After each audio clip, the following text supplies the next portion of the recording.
Rusty.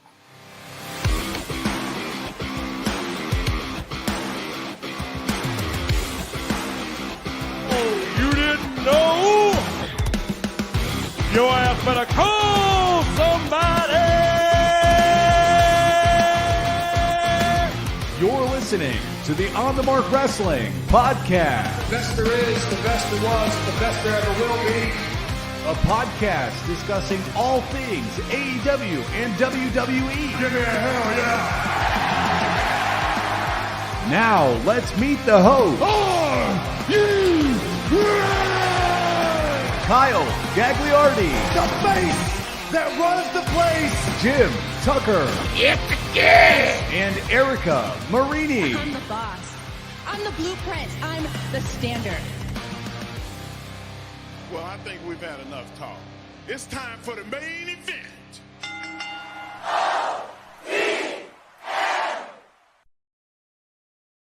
What is going on, everyone? You're listening to the On the Mark Wrestling Podcast, hosted by the Marks, for the Marks, and one of my co-hosts is my good friend Jim Tucker, or as I like to call him, Tucky! What's going on, Kyle? Long time no see. I am on location in Indiana, just not with you. My dad has graciously loaned me the man cave for this evening's podcast, and I've figured it out. He was very concerned that I had a good setup for the show, so I'm excited to get back with the two of you. And we are also joined by Erica Marini at Erica_0328 on Twitter. Erica, how we doing? I'm good. I like that you're a hometown Tuck this week. Oh, yeah. Look at that. I like that. I like that. Yeah. I got to obviously spend a lot of time with Tucky this weekend, and thankfully I'll be able to spend a little bit more time with him since he is in Indiana. But we got our buddies checking in here. Josh, who hasn't checked in a while, said, Tucky, your boy in your English class, he's checking in for episode 106. And Ryan Vogue says, Indiana feels a little better with Tucky in its borders. That's for damn sure. You all right over there, Tuck? Hello. Yeah. Life is good. We're here. This is It's great. the Indiana air. he doesn't know. Humid. Shit. Is it? Yes. Oh, because you're used to that dry heat. Oh yeah. That good heat. The good heat. The best heat. And it's a little different too. When Tuck was in Indiana, we would just record right over there in the kitchen, but we're still on a live stream this because we want people to interact with us because that's what we do. But Erica, we're going to be talking a lot about our weekend in Nashville. You unfortunately weren't able to join us there, but were you able to watch any wrestling? If not, what were you up to this weekend? I think you know that I didn't.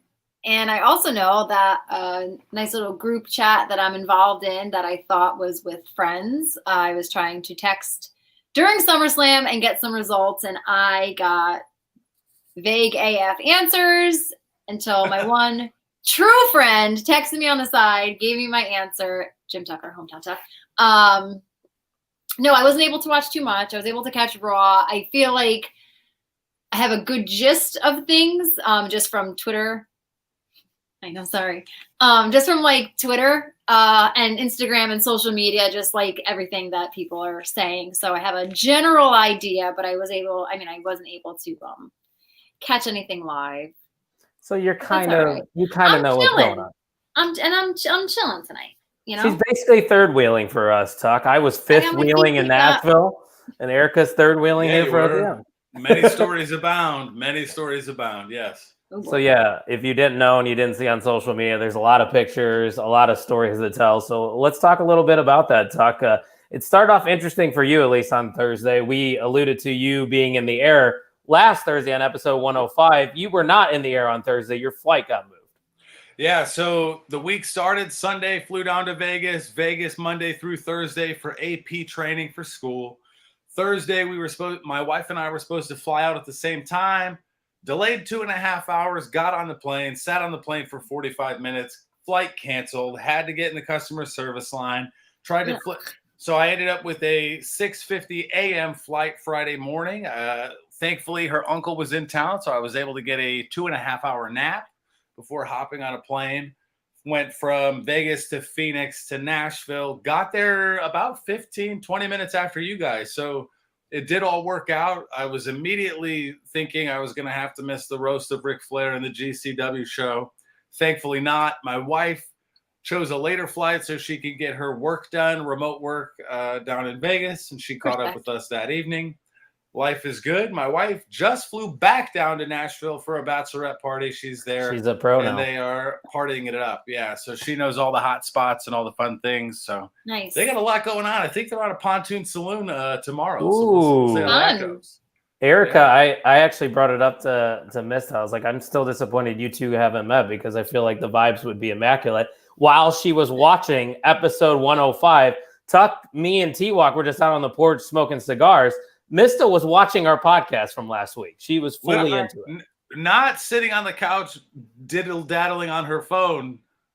Not a phone in sight. Just locked in. You know, she's great. She's for the brand. Love it.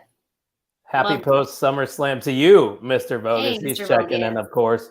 Good to see everybody in the chat. And if you're on social media, share this video on Facebook. Give us a like. Don't forget to subscribe on YouTube, of course.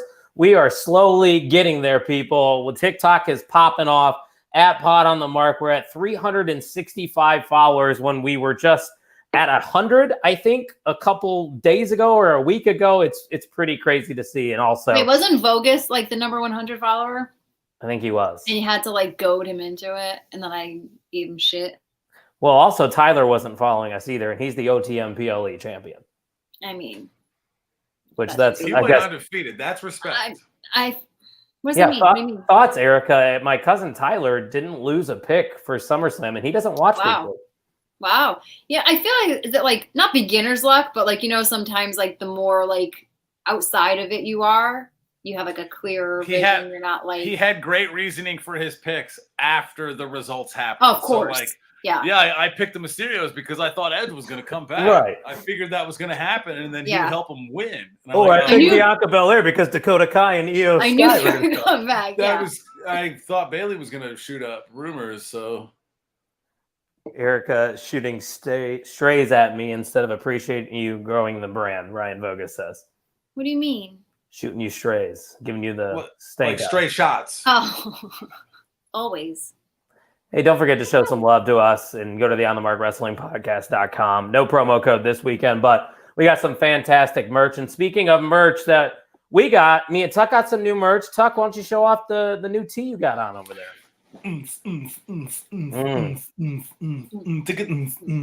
Now, what we didn't get, although we talked a big game, we did not end up with the SummerSlam cowboy hats. No. In hindsight, a little pissed Oh. about it. A little pissed about it. Only $20. I thought that was a great deal. Oh, ouch. Regret. Yeah. I Ooh, would have done it. Yeah. But hey, like you said to that one lady that did not acknowledge you, doing the pre-ordering is the move for the merch. Yes. Whenever you go to a WWE event, don't get in the merch line. Go scan the QR code. Get your things. Unless the thing you want is not on that website, but the pickup website always has event branded merch, and usually John Cena things or a couple things. But like we got our SummerSlam shirts. Pre-order them. Went to our seats. Got electric lemonades. Felt good. 10 minutes later, went and showed an order number, picked up our stuff. So get out. that is the way. I've done it did it at Hell in a Cell, Royal Rumble, SummerSlam. Yeah. Wow. Yeah. Wow. And right Now by you the know, merch Erica. lines, they have QR codes. Just scan it. Get your Order your boom, shit. And then you walk up. What's your order number? 4436. And they're like, here you go. And I got a cute little fabric tote. Love that. Which caught the attention of somebody I was peeing next to in the stall. But that's not the only bathroom story I actually have for this weekend. Believe it or not, it actually started at the Ric Flair Roast on Friday night, which, I thought it was a good experience. We didn't have the best of seats, but it didn't matter because you were just kind of a part of that atmosphere. Talk. I enjoyed some of the people that went up there. There also were some stinkers. I'm not sure who that hockey player was. It was not funny whatsoever. It was bad. Ty But- Domi was the hockey player. He's the greatest enforcer in NHL history, according to them. I am unfamiliar. He was ass. It was I must have been the first time he read his roast because it was on stage and he was like live reacting to those jokes. Like, that was funny. but Ric nobody Flair, was you've been laughing. married 15 times. And That everybody joke was roast- made a lot. everybody roasted him after, talking shit about how terrible he was. But that's sad. in regards to the roast, we got in the building. They had mango carts from Golden Road Brewing, so life was good there. Tuck turned me on to that. Beer. That is my beer of the summer, mango carts from Golden Road Brewing. And Not a sponsor. the comedians were the best, right? Because that's their job. They are the professionals. They don't have the cred of some of the wrestlers and things like that, but the comedians had the best sets and they were the most savage. Because I also think they weren't worried about breaking that wall between that wrestling brotherhood or soup to offending somebody. They're like, I don't mess with any of these people. Well, so it was fun, but I'm glad that we didn't have to pay extra for it in regards to what we paid for our StarCast bracelets. Yeah, it was just part of the StarCast purchase that we had, Erica, because we had like bracelets and everything for it. I think the one joke that stood out to me, and they warned us ahead of time, they're like, if you're easily offended, this might not be for you. But this guy, I forgot who it was that went up there. He was like, yeah, I just want to wrap things up pretty quickly here because I don't want to be on the roads when Jeff Hardy's out there driving. And everybody was like, oh. I mean, it was pretty fun. And everybody was catching shots. Vicky Guerrero was a hoochie. Tori Wilson was a hoe. Like, everybody was catching bullets. Bully Ray got roasted by one of the comedians, and he legit did not like it. And then he basically no-sold his set. It sounded like we were gone before that because we queued up for the GCW line. But before we go to the GCW part, you have to talk about your bathroom adventure, Kyle. Oh, yeah. So I had a couple of those mango carts that Tuck was talking about and had to go to the bathroom. That's what happens. And I'm just standing in line because obviously there's going to be more males than females. There was a line to get into the men's room. And I see this guy just start walking up to me. I look over. I'm like, that's Colton Gunn. That's one half of the Ass Boys. And I'm like, Colton Gunn, what's up, man? And then he initiates a fist bump. He goes, oh, hey. He like seemed surprised. He's like, what's going on? Like somebody recognized me. I was like, you're at a wrestling event. You're on TV. Like, yeah. Someone's gonna. It was just a weird spot to, run into somebody going to take a piss. But we ran into him in the bathroom line. So yeah, that was pretty fun. But yeah, speaking of GCW, we left a little early to get in line there. We initially were in the long line, but then we ended up running into some interesting characters when we were in line for GCW. One of the guys that was in front of us couldn't really put together a full sentence. And then his friend just straight up goes to us. He goes, I'm going to be 100% transparent with you guys. We dropped acid before coming here while they have a sign. And if you watch GCW or you were at that event, a green sign that says I'm on acid. Oh, we're on acid. We're on acid. Correct. Those guys were in line in front of us, but good vibes there. But Tuck, this was your very first experience of GCW. Erica's been to, how many, Erica, have you been to? 3. Handful? Oh, okay. 3. Yeah. Wow, I'm more than you now. I'm at 4. What was your second? What was your 4th? What was your 3rd? Oh, maybe I'm at 3. No, I'm at 3. Sorry. What was your second? The 2 Chicago ones and then 1 Nashville. You only went to 1 in Chicago. Oh, wait. Well, maybe I'm blanking. Whatever. Wow. I don't know. Wow. I guess it's 2. Oh, she got mad that I said I went to as many GCW. We watched the Hammerstein show together. Maybe that's what I'm thinking of. Yeah. We were all there in spirit. We were. So yeah, your first experience, Tuck. How was it? It was great. Right in the doors, immediately to the merch line to hold it down for the OTM crew, as we would and as we will. That is the shirt. Erica's shirt is in the air right. Well, I can't say it's in the air, but it's on the way. It was wild. The quirky thing about it was we knew we had 4th row, but I thought it was going to be 4th row general admission seating, and we had post-it notes on our seats but we got we were hard cam side, so the camera was right behind us, right in the middle, and Mista was supposed to go to that show with us, but she had not arrived. So we had 3 seats between the 2 of us that we got to spread a little bit. That was nice. You always enjoy a good spread, and it was fun. It was a lot of fun.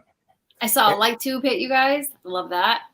Oh yeah. We got a little piece there in the 4th row. A lot of dives that came in our direction, which is so cool about going to like a GCW show. And I'm sure if you go to like other indie shows too, it could be like that. But especially in GCW, I feel like they're not afraid to get the crowd involved and get very up close and personal. So that's the unique thing I think about GCW. But Erica, you watched a little bit of this show, didn't you? I didn't. Oh, I thought you did. Oh, I had all intentions. I think I might have even purchased it, and then that was. Did you get those fight credits? It was because I don't use the damn app, and now I won't just out of principle. Fair enough. Yeah. But no, the only complaint I would have is that it ran late. But I feel like they had to start late, Tuck, because of everything else that was going on Friday. So we were there till about 1:45 a.m. We got to see. And Marco that was Friday night. Yeah. Marco so they started late the Friday night that I went, and then the Saturday with you, I feel like was like normal, like 9 o'clock probably, right? Yeah. So I wonder if that's just like what they do, maybe. Night Owls. That's how they are. The Renegade Wrestling Company, I guess you could say. But yeah, that was all good and dandy. And then Saturday, of course, you have StarCast. That was the first day of that. What an experience that was, because there was just so many tables, so many wrestlers you could meet. Tuck definitely set the record for OTM on wrestlers met. Saturday, what was that experience like? Who did you get to meet, Tuck? Why don't you tell the listeners a little bit about it? And who's your favorite? Yeah. Saturday was nice and easy. I met Bryan Danielson and no big. Who was the other one I met on Saturday? Was it Jeff Jarrett? No, I never met Jeff Jarrett. Orange Cassidy. So I had Orange Cassidy and Daniel Bryan on Saturday, and then I bought the signed Cody and signed Bianca Belair figures on Saturday. Also assessed the table situation to inventory what I may want to purchase the next day. And thankfully, Mystic came with me on Sunday and gently encouraged me to not spend more of our money. I tried to stop you too. For the record, I was on Mystic's side. I was trying. You don't have the power of my wife. No, I don't. No. So. I don't have that P power, as the kids would say. I'm not going to say. But yeah, I mean, as Vogue says, we got in at 2 a.m. We were up within 7 hours heading to the Nashville Fairgrounds.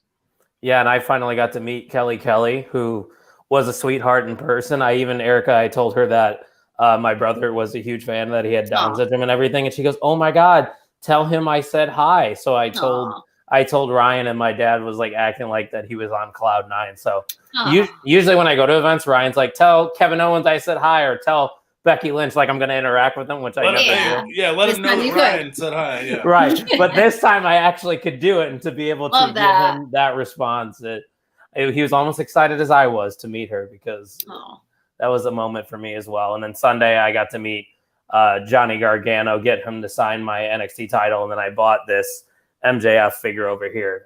Tuck, anything else from StarCast you want to talk about before we get back into SummerSlam? Well, we met the gentleman from High Spots who's in charge of WrestleCon.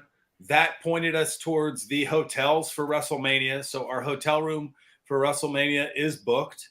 And then on Sunday, I met what's that? Did I know this? No, I just booked it like yesterday. No, I mean, I will say my questions. WrestleMania is in Los Angeles next year. Okay, that's what I thought. And flights will be posted here in a month or something. Southwest does not have flights available for April, but on my Sunday, I met the Briscoes, Diamond Dallas Page, Ricky Starks, Johnny Gargano, and somebody else. Ray Phoenix, yes. He even had the GIF. Yes, that was Gag's idea, so shout out to him. That was cool. Ray Phoenix apologized for being late, and I didn't even know he was late. He was like, "I'm so sorry I was late." I'm like, "I just got here too. Congrats, brother." Hi, good face. I got clammy. This was my first experience. Aside from the Kevin Owens was a bump and run situation. It was free, long ass line. When we met Kevin Owens, it was hi, go, go. Mick Foley was a little bit more of the same situation when I met him. It was much more of a like, you paid for this meet and greet, so I'm just going to sign stuff and say hello. Johnny Gargano was great. Ricky Starks talked his balls off. The Briscoes asked me more questions than I asked them. Diamond Dallas Page, I told him that I got in trouble a lot when I was a kid for doing the bang on everything. I'd shoot a water bottle in the garbage can and bang, and my mom would be like, "Shut the hell up." So it was a lot of fun memories with current wrestlers and Diamond Dallas Page, which I also got to see a Diamond Cutter live at Flair's last match, which was a check off the bucket list that I didn't know was going to be part of that weekend. So awesome. So yeah, the fun didn't end after SummerSlam. We had Ric Flair's last match on Sunday night, which got moved a little closer to our Airbnb, and it was probably the right call because this venue, it sat people more comfortably than I think what the StarCast venue would have been, because it was a little more tight in those areas. So I was glad that it got moved. The atmosphere was very cool there. A lot of an older demographic, I would say, just because that's probably Ric Flair's diehards that bought a ticket to go to it. So it wasn't going to be your GCW type crowd or your WWE. It was just like a mixture of everybody. But we tried to get rowdy and get some chants going and get some movement, and we were surrounded in a cloud of old, not leaving their seats. They were there for Rick on the phone. The fun, yeah. I was thinking. I mean, and then I also remembered that like these people have probably been going at it all weekend. So I was like, hoping, I guess, just because it was the first show that I was able to watch all weekend, that we would have a live. Did you watch it in its entirety? I did. Okay. I think I just mixed the first two that I think I texted you about. Right. So I missed Mance, but you did. I did. He won the Battle Royal, by the way. I had to send you that. He was on Dynamite. Was he? Yeah, he faced Mox, right? Or is that happening on Rampage? Mance faces Mox on Rampage. Oh, thank God. So I didn't miss it. Awesome. You did not miss it. Well, that's why I wore this tonight, because I wasn't sure. Awesome. Yeah, no, the crowd didn't seem too alive, but then I remembered, like... I mean, they were alive for that Luchador match. Tuck helped me refresh Taurus, Rey Fenix Jr., Bandito, and Laredo Kid. Mm-hmm. That match was probably the match of the night on that card. That was match of the night. That was so good. So... Couple things. Here's my commentary on the Flair thing. Line extra long, ridiculously long to get wrapped in, around actually, the whole. But moved quick. When it moved quick.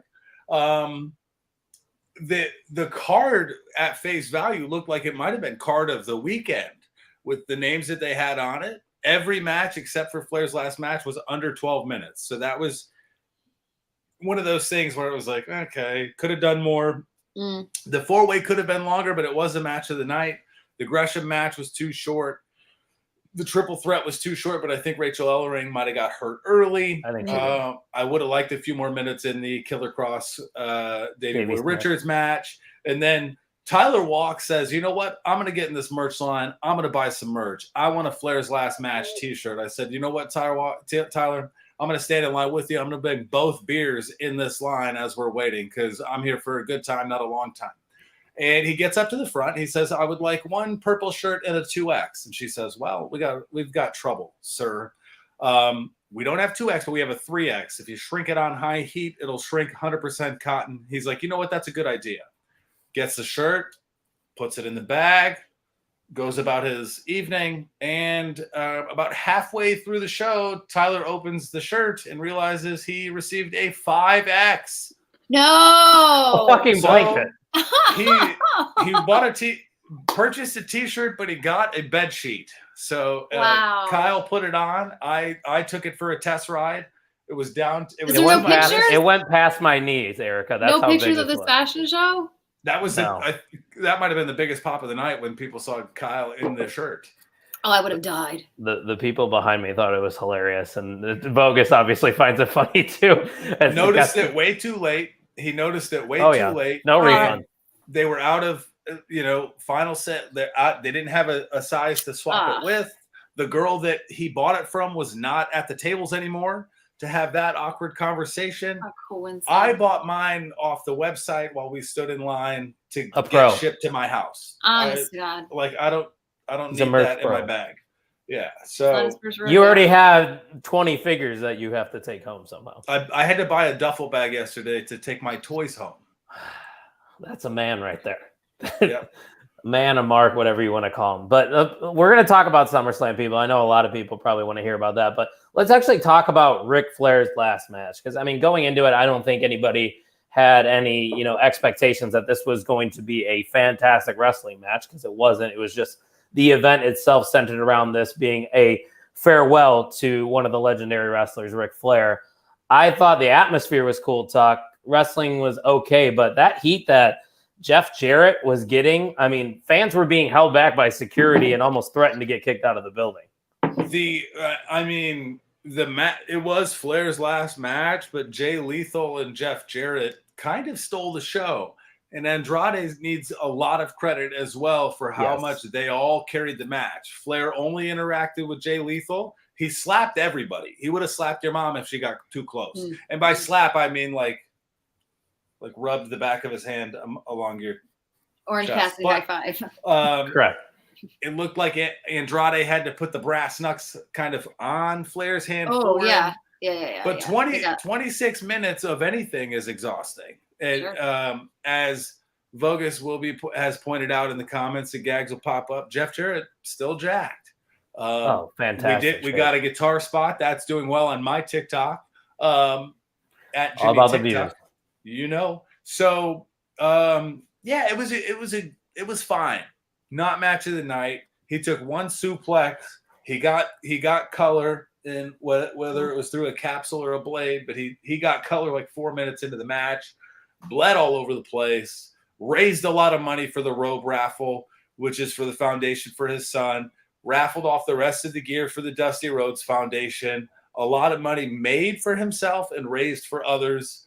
I would like to see other people have last matches because if he can do it at 73, I think other people have more in them. Stevie Ray Vaughan, Booker T made a pop out. Stevie Ray's working on it. He's in the gym, Jack. I think that would be a cool thing for other people to have last matches as well. I don't think they have to wait until they're 73. Yeah, no. But that fake heart attack that bogus. So me and Tuck didn't pick up on this in the live crowd. So Erica, as it came off on television, did they reference it on commentary or? I don't remember if they did, and I honestly don't remember if. I think I saw it. I know what I thought. And then I thought maybe I wasn't like correct until I saw everybody backing me on Twitter saying like, and I thought that was like so shitty. Unless, I mean, even if your kids knew that you were plotting to do that, okay, that's like one thing. But to do it in front of like, nobody wants to see that. And I just felt like that was kind of just low. Yeah, I didn't pick up on it. And before I ask you my next question, Erica, shout out to Clark Street Wrestling Podcast saying, "What's up, y'all?" Hashtag Tribal Chief Day. Throw your ones up and acknowledge your tribal chief. We still can't. Our shoulders are still recovering from that entrance, so we can give about a half rep. But 5 minutes, 35 seconds of me just with my finger up in the air. Is Tribal Chief Day the same as Rusev Day? Rusev Day is every day. Tribal Chief Day is apparently today. I don't know. Well, we're recapping SummerSlam. We get it. Okay. But Erica, to wrap this whole Nashville weekend up, from your perspective, watching it on television, the event itself, Ric Flair's last match, did you enjoy it? Yeah. If it was if I could pick one of the three shows that I would, if I could pick two of the shows this weekend that I would have watched, it wouldn't have been that.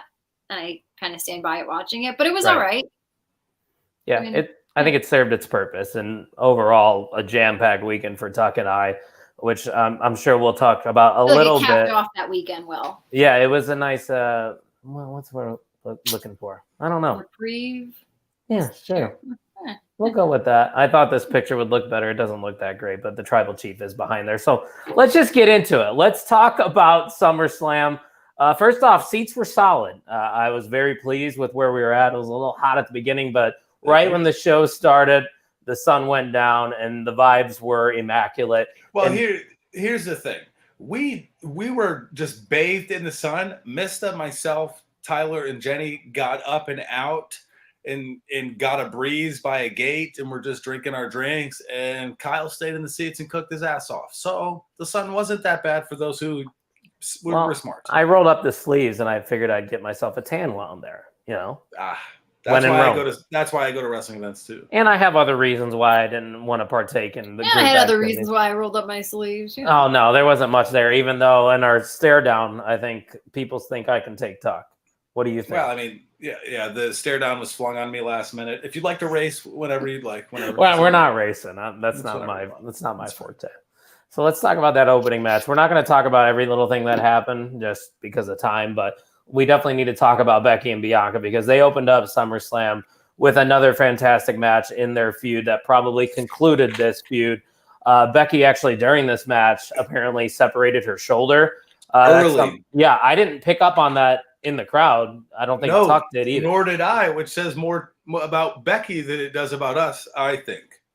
That's what I was going to say. Kudos to Becky for just going through that entire match. Erica, I know you didn't get to watch any of this, but you know what happens after the match because that's kind of what got people talking because these two would shake hands, Becky would walk away, and then we heard Bayley's music, and that is something I was hoping for, and we kind of talked about it last week, Erica. Then I wanted to see Bayley maybe confront Bianca, and that's what we got. And I thought that's all we were going to get after this match. Like, all right, Bayley's back. That's a great way to start off SummerSlam, right? Yep. I'm getting chilled right now. But talking. But I'm sitting there marking out, by the way, of course, because, Bayley's back. It's a big deal. She's been gone for a year. And then I might be the only one in my section that hears that Dakota Kai music, and I'm like, what? This woman was just released a few months ago, and now she's debuting on the main roster at SummerSlam with Bayley. And Erica, just talk to me your initial thoughts when you saw maybe this on Twitter of these two being paired together before we even get to EO. Well, I like that. What was it? A couple of years ago, Bayley tweeted that something about with her and Dakota. So I kind of like that it kind of like came full circle and that it was, listen, like you said, she was released a few months ago. So she was the last person that I expected. And I love the fact that there wasn't an effing peep about any of it. Not a word. It was so well hidden and so kept like so close to the chest that like and I love it. And that would have been enough. Okay, Bayley came back. Wow. Oh, shit. She got Dakota Kai back. Oh, wow. Bayley was enough in herself. Yeah. One of the four horsewomen, one of the best women's wrestlers of all time. But then you get Dakota Kai, who has been personally one of my favorites. And then the fun doesn't stop there because Io Shirai, now known as Io Sky, makes her main roster debut alongside Dakota Kai and Bayley. So I tried to find my Io shirt tonight because that's who I wanted to rep. No offense, fans, but that's who I wanted to rep. And on Twitter, all I could find was Bayley and Dakota entrances, mostly just Dakota. I needed to see and hear that Io entrance, that Io music hit, see her come out when she comes out like a freaking like scattered maniac. I love it. And she just looks so happy out there. And like Clark Sheet said, I damn near passed out in Bayley's return. Just to get Dakota and Io, it was a cherry on top. And I actually do agree with Vogus. I do think Io Sky plays better on the main roster. So that's one of the good name changes. But Tuck, you being there in attendance, obviously knowing a lot about NXT, because we've been talking about NXT since we started OTM. What was your reaction to seeing not only Bayley, but Dakota and Io? So I think Becky and Bianca going on first is a smart move, not out of character for any WWE, whoever's in charge of creative, right? You want to start strong, end strong, bookend it with some sauce in the middle. You and I talked before the show that this is we believe that this may not be the craziest SummerSlam of all time, but it's going to be a statement show pointing us in a direction of the Triple H era. Bayley coming out, boom, statement. Dakota Kai coming out, bigger statement. Io Sky coming out, bigger statement. So we knew we were off to a hot start, and many people, although with the 41,000 people that were in attendance, not everybody was down with the NXT names. Because not everybody watches NXT. But there was still a really good amount of people, and I love the striking image, whoever got the picture, where the three of them were standing there and Io Sky has this face on like, you have a problem. Like, you understand what's happening here. Like, we have arrived. And so the show was off to a great start. And if that was it, there's that's the SummerSlam statement. SummerSlam moment, yeah. Things are different now. Here we go. Like, Erica, that screams Triple H. Like, not only 100% Io, but bringing back Dakota, just saying, because there was rumors, I don't know if you saw the reports, that Vince McMahon shut down this stable. This stable was proposed for a Bayley return, and Vince is like, no, that ain't it. But Triple H is like, well, I'm in control now, so take it. First thing I'm doing. I love it. And what do they call themselves? Control? Do they have I don't know. All I know is that I keep seeing it. Maybe it's just on social media. Love that. What Bogus is saying, Dakota and Io going to get that tag team division reignited. Erica thinks so, right? I do. And I think Sasha and Naomi would like to have a say in that as well. And the fun part was like when Bailey came out and then Dakota and then Io, the numbers in the ring were 3-on-2. They played that for a second. Yeah. Like, is there going to be one more? So we were hoping Sasha. Yes. But the Raw Women's Division is juiced to the gills right now. And now we have concern about SmackDown, which would be a great place to put Sasha and Naomi if they do end up coming back. I think it's likely, right? You feel a lot better about it now with Triple H in charge compared to Vince McMahon. So, after the first match, we were in a great spot. We could talk about this next week. Maybe. Keep going. No, what do you got? We don't need to hold it for next week. Well, I feel like it's too much of a segue. Because Tuck's saying that having Sasha and Naomi on SmackDown, would you ever want to see WWE sort of pull a AEW where it's like you get a condensed roster and you have those people on somewhat both shows, but it's not strictly SmackDown, strictly Raw? Like, I think that might be the direction they're going towards. Because we saw Drew on Monday Night Raw, I believe, a couple weeks ago. It's just not as strict. Like they do assign, it seems like, shows, but I think it's kind of being blurred a little bit. The thing that I would do to give them flexibility would just make champions your tentpole people, and let a lot of the roster kind of be fluid. Oh, yeah. You know, Riddle's going for this title on Raw and he gets shut down. He bounces over to SmackDown to try to win a different one. Instead of aligning the brands, it screws up Survivor Series, but that's one of the weakest pay-per-views of the year anyways. It shouldn't. Nowadays, you don't have to argue about why so-and-so's popping up on the other brand now with the invitational and the mystery thing. You can go over here once and wild card rule. Stop. Yeah. We don't have to do that. I think or you let the champions float, maybe. That's worked well with the Usos and Roman. Maybe like a champion's privilege. They can do what they want. Yeah. Show up where they want, when they want. So, Erica, speaking of Bailey and Dakota and Io, we got to see a little bit of what they're about on Monday Night Raw. Do you like this new direction? They're kind of just taking people out backstage. Obviously, a heel group. And in my opinion, it kind of, in a way, gave me like female Shield vibes on Monday Night Raw. I like it. And I think that the three of them play it so well. I love heel Bailey. I love heel Io. And I like this new Dakota Kai. I don't know. I just feel like the three of them just go so well together. So, yeah, they're kind of like the bad girls. Like, in a way, you can't really pinpoint, but it makes sense. It does. Like these three, it's going to be good stuff. So I'm very excited for the future of them. And like Vogue said, I would totally agree. Nowadays, Saudi shows are greater than Survivor Series. At least that's how.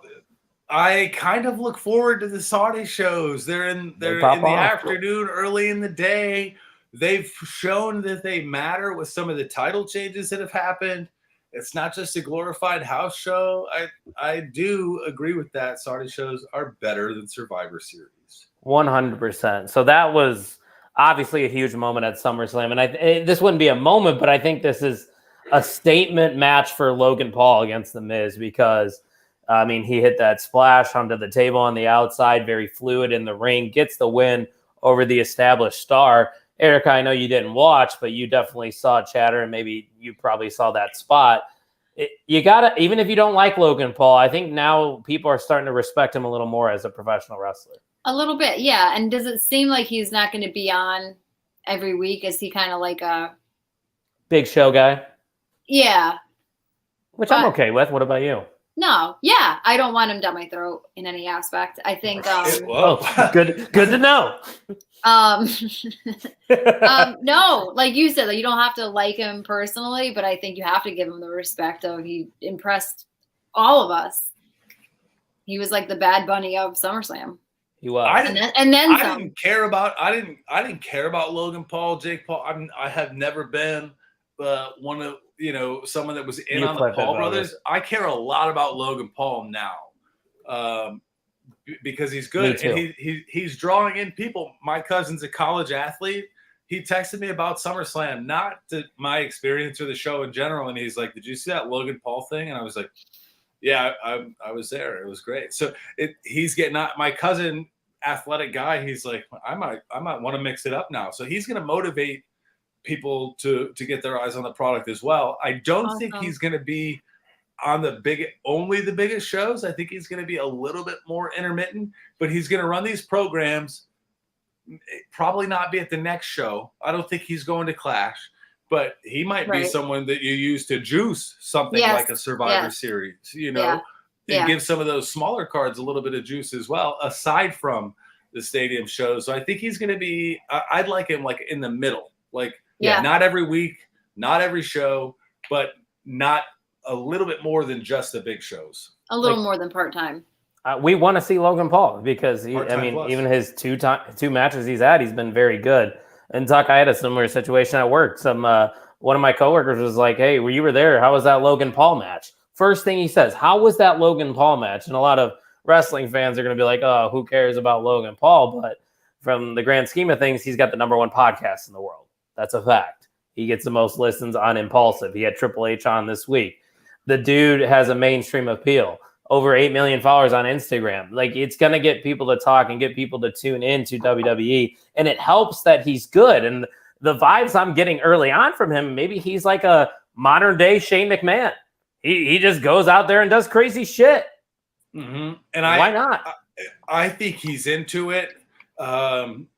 Having 1 million followers on YouTube and trying to gauge that reaction after you post a video or whatever, 1 million views and things like that, as opposed to being in a stadium with 41,000 people up your ass, is a very different vibe. And I think he likes that and wants to rise to the occasion. I also enjoyed from his podcast when he said, "I got to the top rope fully intending to blast my femurs. I thought I was going to break my shins. I didn't know if I could make it, and he's terrified. He's a human.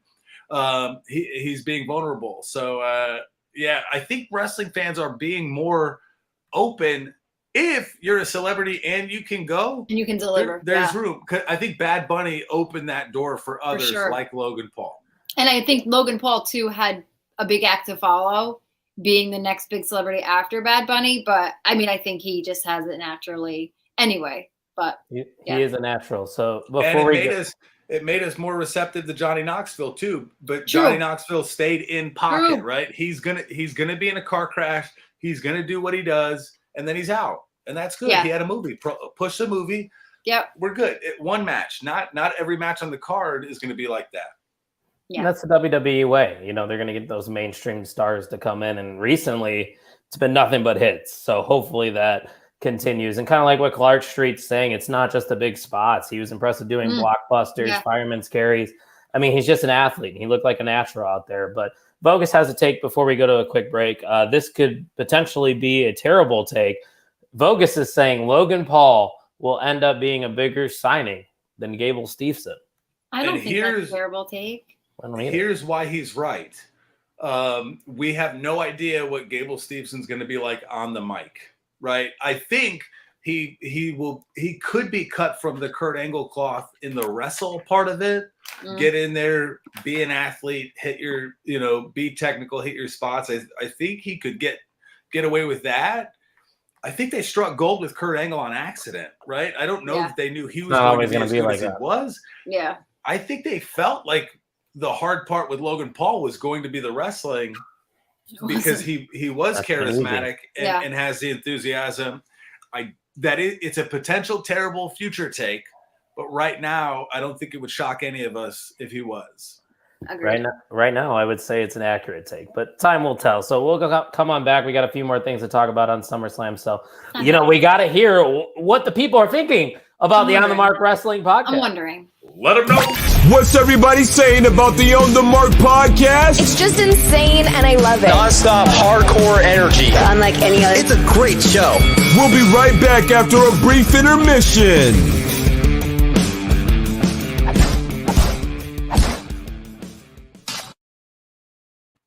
The fun didn't stop at SummerSlam, people. It continued with Edge making his presence known in a big way in that anything goes tag team match between the Judgment Day and the Mysterios. He returned with the stairs on fire, a creepy hell-like Titantron going on in the background. Just a big, impactful moment there that ended up getting the Mysterios the win in this match. So Edge is back. Obviously, he's going to point his direction towards the Judgment Day. Erica, what are your thoughts about seeing Edge return here at SummerSlam? I'm curious. I was happy to see him. I think we kind of figured that there's a solid chance that he might. I also feel like he nails it every time, and he's constantly, perpetually reinventing himself. So I'm interested to see where this goes. Because was he on Raw? Did he come on Raw? Yeah. Well, news to me. Yeah. Tuck, another great return here at SummerSlam. Another great comment by me. Hey, this ship doesn't work without you. It wasn't my week, all right, guys? Erica was busy. Give me a break. Busy doing other things. Non-stop hardcore energy, some would say. But Tuck, Edge is back. Going to probably face Finn Balor, I would assume, at the Clash. But once again, reinventing himself, kind of like Erica said here at SummerSlam. I agree. I'm excited for it. Gives him a new direction. He was able to break away from that supernatural-ish vibe that I think they've watered down with the Judgment Day also. I thought what they showed on the Titantrons in the stadium, I'm not sure if it made it on TV, but the two fiery cliffs with bodies falling down, I thought it was badass. A good return. And that was the match where Tyler, maximum male model citizen, Tyler Walk, took over. He was the only one to pick the Mysterios out of the hundreds and hundreds of picks that were submitted into our Google form. Yeah, no, of course, he probably said right after, he's like, yeah, I just assumed Edge was going to. I knew Edge was going to come back with that video and music. Yep. And a haircut. Thoughts on the immediate switch back to Metalingus? If it ain't broke. Are we sure I didn't pick Mysterios on air? Yeah, I might have. I don't know, but when you filled out your form, you might have said it's true. Forms it's like a new. I know. No, it's like I'm a new woman when I make my second picks. And obviously, they had to have a baby face kind of fill that void of Cody. So that's kind of what Edge is going to be here until Cody eventually gets back. So another great moment. That's what I kept telling Tuck and Tyler at SummerSlam, Erica, because I felt the wrestling wasn't the best. Like, it's not like you're going to a Forbidden Door or just any AEW show where they focus strictly on the wrestling. Yeah. But this felt like a big moments pay-per-view. Like a statement was made multiple times by Triple H and the talent that, even without Vince McMahon, the guy that's ran things for years, they still can produce a fantastic product. And I think it showed. I'm not 100% sure what the ratings were, but I think Monday Night Raw got one of their higher ratings like 2 weeks ago. Yeah, in the last 2 years. Yes. Yeah. I think I forgot what I was going to say. What did you say before? I don't know. Oh, I feel like this show, like you said, it's not like New Japan. It's not AEW that's wrestling. This is sports entertainment done really right. Sports entertainment. Yeah. That wasn't bad, Erica. Well Thank done. you. And Bogus, most of the time I would agree, but there are some times where pro wrestling is more entertaining to me than sports entertainment. But most of the time, yes, sports entertainment greater than pro wrestling. I think that's just kind of, we all were raised on WWE, so that's, what sticks out the most. But a couple more things here from SummerSlam. Liv Morgan retains her SmackDown Women's Championship, and I believe that was a heel turn for Ronda Rousey, who is now suspended. So maybe for the time being, someone else is going to be feuding with Liv Morgan until Ronda eventually comes back. Talking about wrestling coming into the mainstream, I think I came home yesterday from work. My mom's like, "Did you see about Ronda Rousey? Did you see what she did?" And I was like, "Oh no, what happened?" And she's like, "This. She attacked an official." And I was like, "Ma, it's still real, the Mama Marini." She's like, "I think she got suspended," and I was like, "Okay." She did. Yes. She did get suspended. The finish is what's got a lot of people talking, though, Tuck. What are your thoughts? How'd it go? Tuck, why don't you explain it? So Ronda gets Liv Morgan in an armbar. Liv Morgan stands up to get Ronda on her shoulders, which the ref starts to count a pinfall. On 1, 2 on the second count, Liv taps out. Ref doesn't see it. Third count, Ronda is pinned. Liv wins the title, retains the title. Ronda promptly pops off, arm throwing the referee and getting suspended indefinitely. Interesting. You know what though? I like that.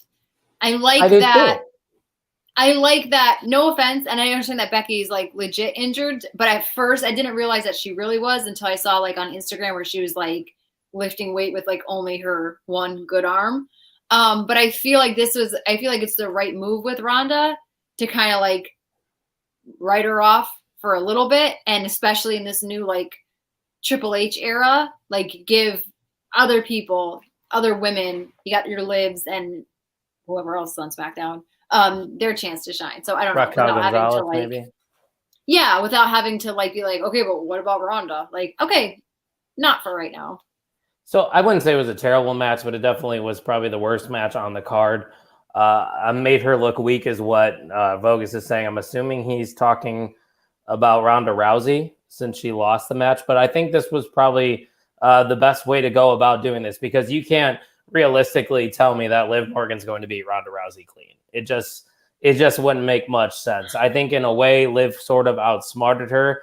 And since she's been in this business more than Ronda Rousey has, that she got one up on her. And this is a way to continue that feud down the road and also turn Ronda Rousey heel in the process. Because I think we all can agree Ronda Rousey is going to be more entertaining as a heel than she was. Yeah. And, you know, I really hope that Shayna, like, joins forces with her again. I think Ronda needs backup. I think Shayna needs a partner that's not Natalya, not Nia, just something. Yes. And I think the two of them obviously being friends and being from the same background, I just think it just writes itself. And maybe even a third. I don't know who, but just something. Not Natalya. Yeah. And I'm interested to see who Liv could potentially face at Clash. Maybe a Charlotte Flair is looming to return because she's been off TV, I think, for. But then wouldn't you just think that calls it for Liv? Yeah, but also how long are you going to let Liv hold that belt? I don't know. I know. Vogue said the whole match made Liv look weak, not Ronda. Get that ish on someone else. I mean, Liv's not supposed to be the strong one, though, in that match. I think it's presented as Liv's the underdog champion. I think that's kind of what I hate that she tapped. Oh, it's Ronda Rousey. Like, no, I know. But then it's like, well, you didn't get one over on me because you tapped. And it's just a way to keep the story moving. No, I know. I get what you're saying, but I get it from their standpoint. They're just trying to continue this and keep the belt on Liv a little longer. So that's probably what's going to happen now. But the main event got a lot of people talking as well. Roman Reigns versus Brock Lesnar in that last man standings match. And Tuck, I thought this was exactly what it needed to be because like we talked about when we were there, we've seen this match so many times. It's like, what else can they do? And they found ways to innovate and make this a very entertaining main event. Yeah, they did. You know, the thing with last man standing matches is all of the 9 counts. So you have to do things among the 9 counts to keep the viewers interested. And Brock driving a tractor with a bucket on the front of it to the ring is a pretty good way to start that. I immediately went to like, that would be cool if you lifted the ring. I don't know if you could do that. What is happening? Roman, you know, him putting Roman in the bucket and lifting it up and him dropping it out. Okay, ass. The ring? That's kind of cool. Unless you were the person that, you know, the people that had tickets on the side of the ring that was lifted. It was great for us. We had a great view of it. So we did. And for someone that's not into wrestling, Tyler's girlfriend, Jenny, she was fully into this main event. I think that's kind of what it's all about, is just getting everybody interested because, I mean, that clip and that image of the ring being just tilted is going to be in the history books, in video packages forever. Like, that is an iconic WWE moment. Yep, the fan footage of, like, Roman, like, tumbling down and, like, out, too. It was crazy. And, like you said about Tyler's girlfriend and even, like, Mista, Kat Dennings, is that her name? From Two Broke Girls. She tweeted, she's like, I just watched my first SummerSlam and I think I love it. Like, I know people like went too marky on her, but I think that this was such a show that it just brought out the best in itself to have people that wouldn't normally be that into it. There was like something for everybody to get everybody's attention and like respect. And yeah, it's awesome. Yeah, it's a very good point. Thank you, Hunter.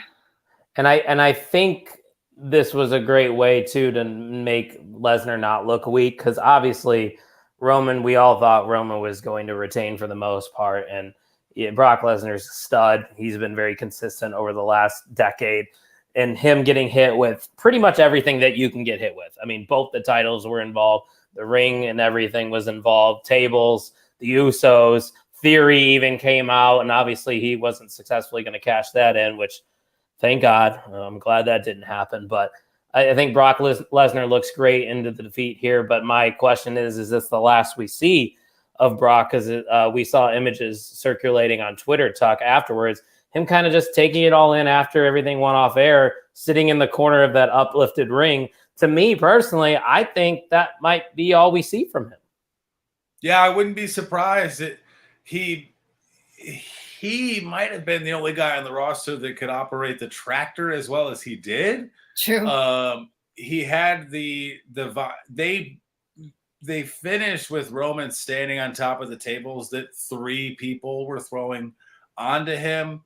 If he's not gone forever, he's gone for a while, right? I don't know, unless Triple H can convey to him that he's going to be taken care of in a way that Vince took care of him. Those checks still cash, though. Triple H money is the same as Vince McMahon money. Yeah. So I wouldn't be surprised if Vince is paying off that hush money. That's off the WWE books. That's his money. Now I'll take it. That's why we got Dakota Kai back in Io Shirai already. We're good. Let's go. I'm excited to see what else is to come here in this Triple H era, because you have Tommaso Ciampa. Let's just go a little bit into Monday Night Raw. We got a little bit of time here. Yeah. He runs through that triple threat, and then he defeats AJ Styles to earn that United States Championship. I genuinely think, Erica, he's going to win the U.S. title next week. I do too. I really do too. This is the Triple H era, and I feel like it's so in our faces that we're getting all these NXT kids that deserved better than what they got when they first came on the main roster. Right. And now they're getting the opportunity to shine. They're getting these opportunities. And I think, and even you saw it all over Ciampa's face when he's like, I beat AJ Styles. Because she goes, how do you feel? He goes, earned. I earned it. Like, I beat fucking AJ Styles for this. Like, I wasn't sure about him with the Miz at first. I do still kind of like that he's got like Miz on his shoulder, like for whatever it's worth. But I love that now. I think he's not just going to be Miz's lackey. He's going to be Tommaso Ciampa, call him Ciampa, whatever. But like he's going to be his own entity, his own person. And 100% agree with you. I think he's winning that U.S. championship. And it's going to create jealousy with the Miz that eventually will. Sure, there you go. It writes itself. I mean, it's just money to be made right here. Ciampa delivered definitely on Monday Night Raw. So we just are seeing bits and pieces. They're sprinkling in a little Triple H here, a little Triple H there. It's just awesome. It's finally coming all together. You got fresh matchups too. You got Montez Ford versus Seth Rollins. You got Bianca Belair versus Io Sky. You got Ciampa going on a heater. You got the great Styles clash from AJ Styles. Fantastic to Ali. Yeah. It wasn't. It didn't pop off with debuts or things like that. But like if that's a good show that I want to watch every week. Yes. Very wrestling centered too, which is not typically the Raw direction. There was little understated nuances scattered about that. Yep. Just made it. It's good shit, as some people would say. Such good shit, pal. I think that's all we got from SummerSlam. So it gets us to that point of the show where this one is a no-brainer once again. This man's been running rampant with the MVM. He is still the most valuable mark of the On the Mark Wrestling Podcast, Ryan Vogus. Vogus, thanks again for tuning in, and thanks to anybody else that stopped by for episode 106, because we had a lot going on this weekend. I feel like I'm riding on that high, Tuck. Like I want to go back. Let's do it again. They talk about this feeling after you run a big race or something where you're kind of like sad that your training and thing is over, that like, okay, now what's next? And it's like, I have that same feeling. I don't have a wrestling ticket purchased right now, and I don't know what to do. Like, I'm like, I got the come to All Out. I won't. There's 0% chance. I'm not doing that. So. Vogus says, "Am I the tribal chief of OTM?" I won't go that far. I won't acknowledge you. I'll say of the MVM. I'll say he's the head of the comments section. Correct. You are the head of the MVM table. I'll give you that. I won't say OTM. But Erica, any final remarks as we close out here, episode 106? I'm excited for what's to come. I feel like we've been saying it for months and months.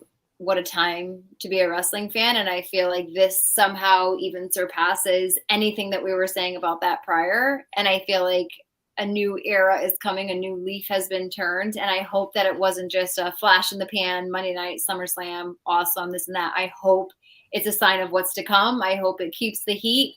And I'm just really looking forward to it. And I hope it brings out the healthy competition in all companies. Yeah, I totally agree with you. And AEW hopefully will be getting healthier soon so they can get their star power back, because AEW is still doing good things. Oh, you're mad at me for tweeting that, aren't you? No.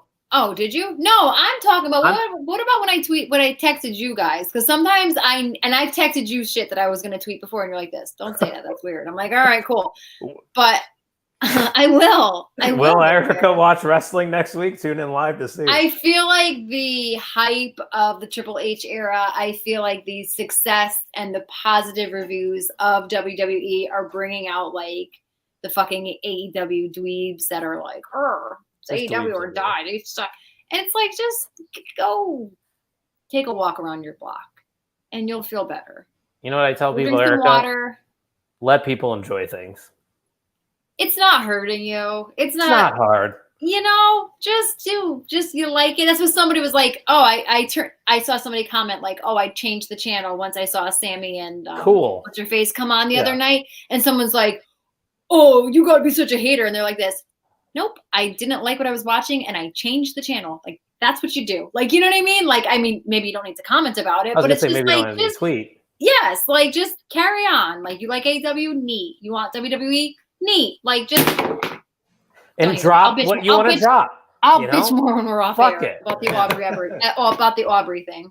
Oh, I didn't know there was an Aubrey thing, so I can't wait to hear it. No, I texted you. Yes, all right. Oh, there's a lot of things you texted. We chatted about it. He responded as well. I did, yeah, in the DMs. We were all there. Okay, fine. I think it was a text, but all right. You're right. It was DMs. Okay. It was a DM. I remember. All right. All right, Tuck, why don't you send us home for episode 106? Ladies and gentlemen, thank you for listening to the On the Mark Wrestling podcast.